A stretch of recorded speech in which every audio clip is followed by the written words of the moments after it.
Selamat pagi saudara-saudara yang dikasihi oleh Tuhan Yesus Kristus. Kita bertemu kembali dalam renungan pagi, Devotion from Home. Dan pagi hari ini kita akan belajar lagi firman Tuhan yang saya akan memberikan judul Fokus dalam Menjalani Rencana Tuhan. Di dalam Kejadian 11 ayat 1 sampai ke 9, saudara, kalau saudara mempunyai Alkitab bisa membuka bersama-sama dengan saya. Kejadian 11 ayat 1 sampai ke 9. Adapun seluruh bumi satu bahasanya dan satu logatnya. Maka berangkatlah mereka ke sebelah timur dan menjumpai tanah datar di tanah Seniar, lalu menetaplah mereka di situ. Mereka berkata seorang kepada yang lain, "Marilah kita membuat batu bata dan membakarnya baik-baik." Lalu bata itulah dipakai mereka sebagai batu dan ter gala-gala sebagai tanah liat. Juga kata mereka, "Marilah kita dirikan bagi kita sebuah kota dengan sebuah menara yang puncaknya sampai ke langit. Dan marilah kita cari nama, supaya kita jangan terserak ke seluruh bumi." Lalu turunlah Tuhan untuk melihat kota dan menara yang didirikan oleh anak-anak manusia itu. Dan ia berfirman, "Mereka ini satu bangsa dengan satu bahasa untuk semuanya ya. Ini barulah permulaan usaha mereka. Mulai dari sekarang, apapun juga yang mereka rencanakan, tidak ada yang tidak akan terlaksana. Baiklah kita turun dan mengacau balaukan di sana bahasa mereka, sehingga mereka tidak mengerti lagi bahasa masing-masing. Demikianlah mereka diserahkan Tuhan dari situ ke seluruh bumi, dan mereka berhenti mendirikan kota itu. Itulah sebabnya sampai sekarang nama kota itu disebut Babel, karena disitulah dikacau balaukan Tuhan bahasa seluruh bumi, dan dari situlah mereka diserahkan Tuhan ke seluruh bumi.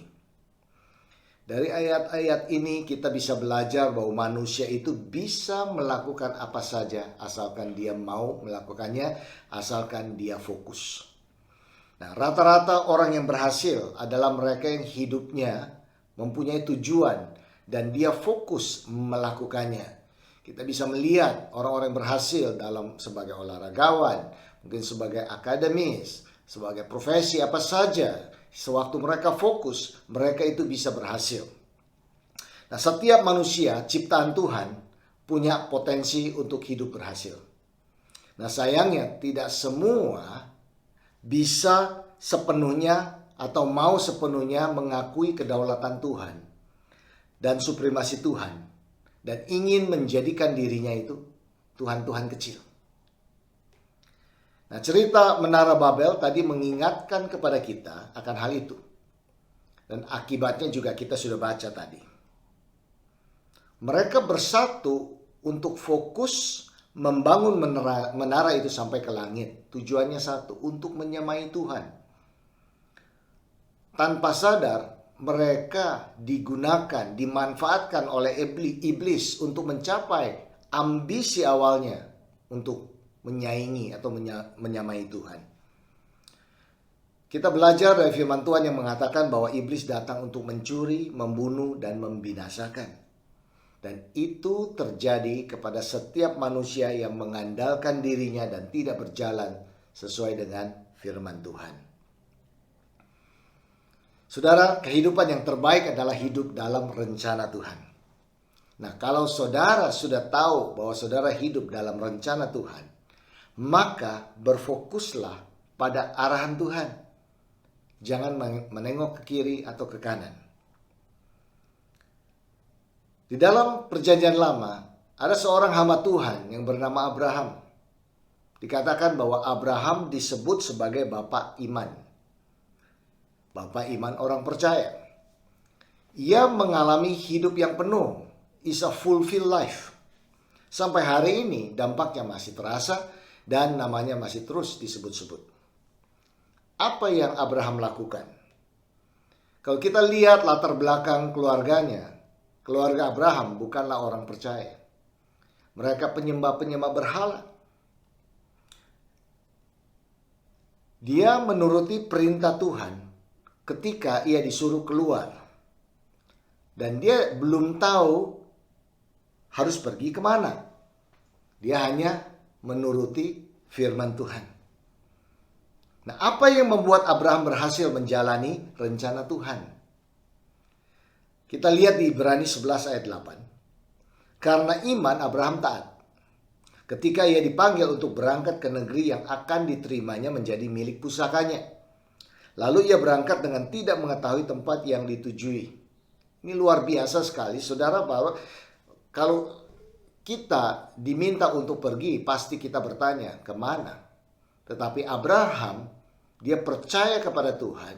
Dia tidak perlu mempertanyakan lagi. Sewaktu dia mendengar firman Tuhan, dia pergi. Dan kita tahu bahwa dia sampai pada tujuan di tempat yang terbaik yang Tuhan sudah sediakan bagi dia. Karena iman, Abraham taat. Nah, di ayat 15, Ibrani 11 ayat 15. Selanjutnya berkata seperti ini. Dan kalau sekiranya dalam hal itu mereka ingat akan tanah asal yang telah mereka tinggalkan, maka mereka cukup mempunyai kesempatan untuk pulang ke situ.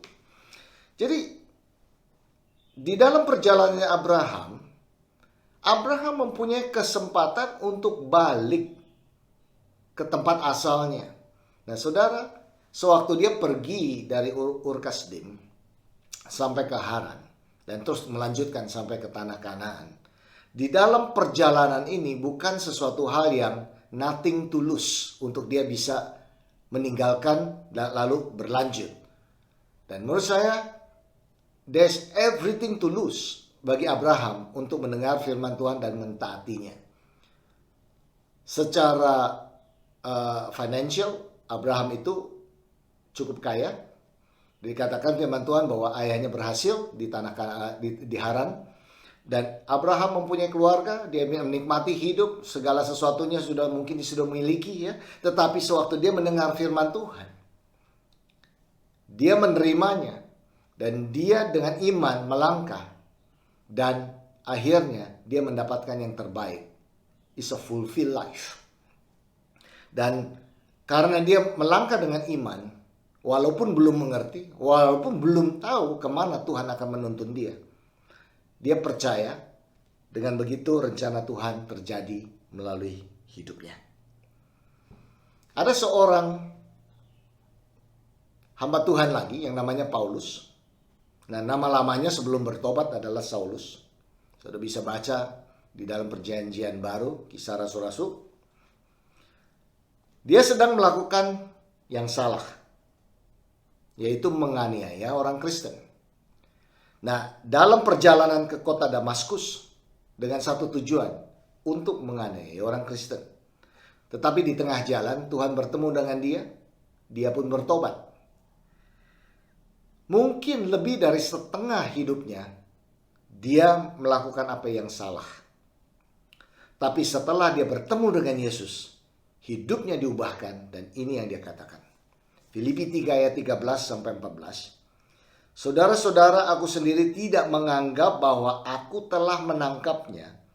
Tetapi ini yang kulakukan, aku melupakan apa yang telah di belakangku dan mengarahkan diri kepada apa yang di hadapanku, dan berlari-lari kepada tujuan untuk memperoleh hadiah, yaitu panggilan sorgawi dari Allah dalam Kristus Yesus.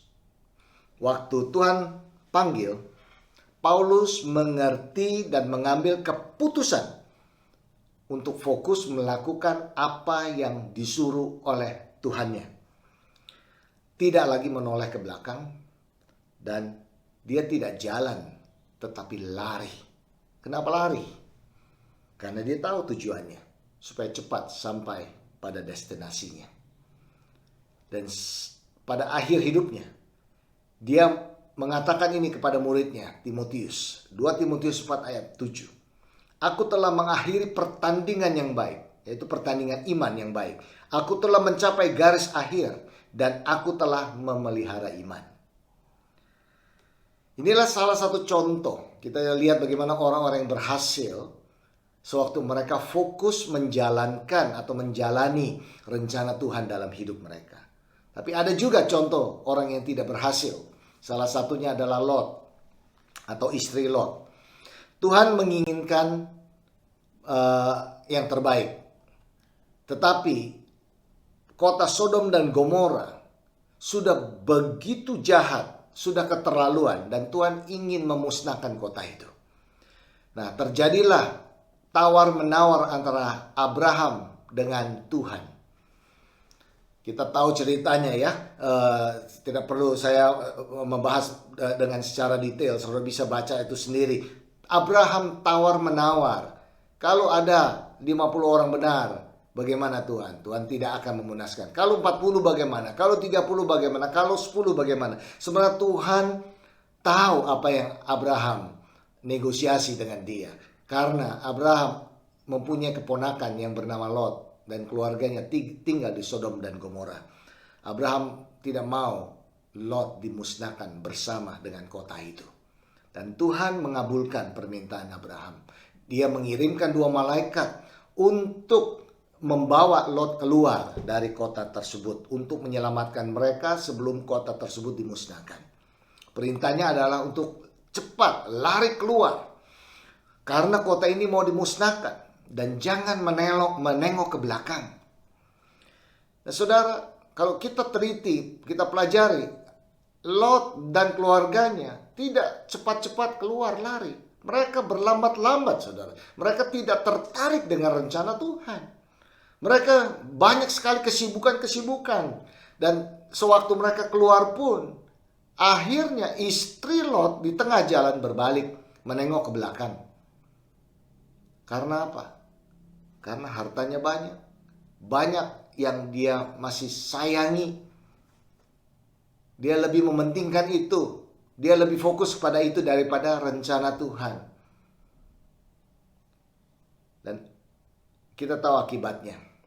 Akhir hidupnya adalah dia mati menjadi tiang garam. Saudara, pesan saya kepada saudara adalah kalau sudah tahu rencana Tuhan, janganlah menoleh ke kiri atau ke kanan, tapi mari kita fokus. Satu lagi, Petrus murid Yesus. Dia mendengar Tuhan memanggil dia. Dia keluar dari perahu dan berjalan di atas air. Dia berjalan dengan iman karena mendengar firman Tuhan. Ya, Yesus katakan pada dia, marilah. Sesederhana itu. Marilah. Dan dia keluar dari perahunya dengan iman. Dan saudara, kita lihat bahwa dia adalah satu-satunya murid yang berjalan di atas air selain Yesus. Tapi karena dia mulai melihat ke kiri ke kanan, hatinya jadi khawatir. Dia mendengar situasinya, angin, ya tidak nyaman. Akhirnya dia membuat dia takut dan dia mulai tenggelam. Saudara, ini satu pelajaran bagi kita semua. Kita mengalami berbagai banyak hal, masalah, tantangan, rintangan. Saya mendorong kita semua untuk fokus kepada firman Tuhan. Kalau kita sudah tinggal di dalam firman-Nya, kalau kita sudah tahu kita ada dalam rencana Tuhan, mari tetaplah kita fokus kepada janjinya Tuhan. Karena janjinya Tuhan, ya dan amin. Dia yang sudah menyelamatkan kita, Dia juga akan menuntun kita sampai pada tujuan. Janganlah kita bimbang, janganlah kita menengok ke kiri atau ke kanan. Mari kita fokus dan kita akan sampai pada tujuan yang Tuhan sudah sediakan bagi kita masing-masing. Mari kita berdoa. Allah Bapa, sungguh terima kasih kami dengan firman-Mu yang mengingatkan kepada kami untuk fokus dalam hidup ini. Mengingatkan kepada kami bahwa kalau Engkau sudah menyelamatkan kami, Engkau juga mempunyai tujuan yang ilahi. Dan Engkau mau memakai kami untuk menggenapi tujuan-Mu itu. Tuhan, inilah kami, pakailah kami Tuhan. Dan supaya kami terus diingatkan, tidak melihat ke kiri ke kanan, tidak menengok ke belakang bahkan, tapi kami fokus untuk melihat ke depan. Apa yang sudah Engkau sediakan bagi kami. Dan kami serahkan hidup kami. Dan bahkan Tuhan, aku berdoa untuk 1 minggu ke depan Tuhan. Kau terus yang memberkati jemaat-Mu.